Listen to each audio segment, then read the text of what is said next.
you back here with me on Smart Money with Emmy Hernandez and Karen Robinson from Family Promise. Now, last segment we were talking about, the donations to charity and using the QCD or qualified charitable distribution from your IRA retirement plan in order to help out doing good cause, give money to charity, nonprofit organizations, and still get the tax benefit. So we're going to expand that a little bit more. Your questions before we take the break, you said that, if you're already giving, how much you have to give. You can always give the entire amount of your mandatory distribution or give less, but the maximum is $100,000 per year. Also, you need to be mindful of the qualification. Number one, you must be 70 and a half or older, right? In order to have that mandatory distribution and using the QCD. You don't need to do itemized deduction on your tax return. That's a good thing. Whether you standard or itemized, the QCD would work. Once you do the QCD, you need to make sure that you tell your custodian of the IRA to send the money directly to the nonprofit organization. It has to be a 501c3 organization, and that money cannot come through your hand first. So it's not like I can take the distribution and then write a check. Yeah, you can't do that. So that way to qualify for that. Okay. Also, some people ask me too, like, well, okay, if I already did QCD and I still do itemized deduction, can I write that off as well? What do you think? I don't think so. You're right on that. No, right? No double dip here. Right. Because if you don't report, a QCD is somewhere you don't report as a taxable income, so you cannot write that amount off on an itemized deduction as well. We don't want the IRS to come knock on your door for that. Okay, so don't do both. No double dip here. So that's kind of like the qualification pretty much, and we want to make sure that we kind of spread the words here out in the community. So I really think as a financial planner, I have a lot of clients who like to do good thing, like to do donations a lot, and they always come to me like, oh my God, I don't think this year I'm going to do that much because I don't have the tax benefit anymore. But now with the QCD or the retiree who has IRA should really get themselves familiar with this rule really quickly. Yeah. You would mention that you also have some other questions on this as well. I'm good. I'm explaining everything. I think the one big question was whether they could change the way they do the deductions. And you had answered that for me. So if you're committed to 1 year taking the money out of your IRA and using it yourself, that's one thing. The next year you can always change and give either all of it or a portion of it through your custodian to a nonprofit. Yes, of course. So that's great to know, because many people have been doing it one way and they don't know that they could switch and do it with the QCD. Yes, of course, because this is all voluntary, helping and doing some good things. So it's not mandatory that you have to give into any particular organization only. You can also change, and you can also do more than one organization too. Okay. So but the max is 100,000, and that's for all of them combined.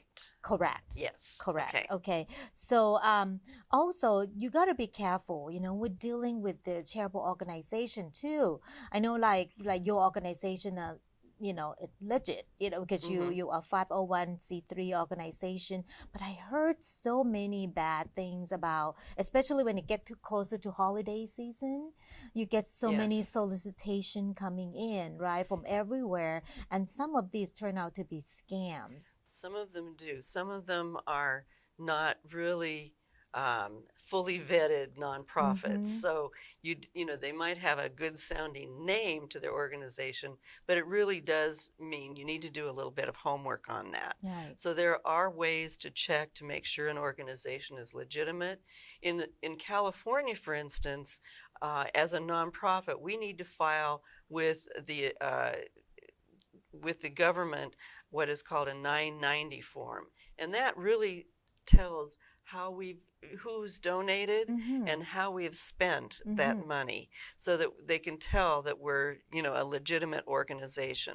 There are also some places online that you could check.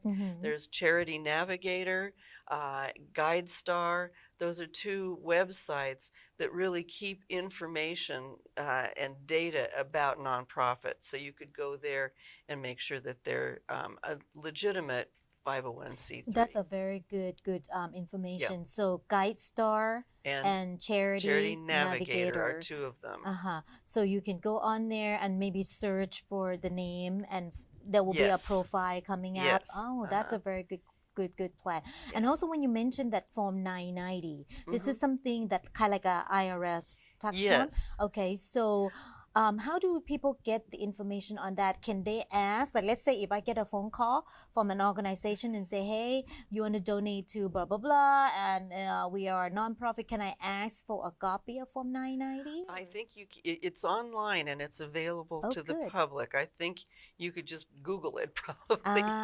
Okay. Yeah. Of any particular organization. Yeah. Well, that's really good because these days there's so many organizations, especially they target. Let's say they have many names about children, about homelessness, and I know that sometimes it's horrible because you donate. Some of them may be doing some good cause, but majority of money, it's not going to the final destination. Exactly. It end up in somebody else, a management pocket, in a different way. Yes, it's not good. Yeah. Okay, well, that's a very good information. Also, I also want to make sure that especially when it comes time to for holiday season, and you get so many solicitations.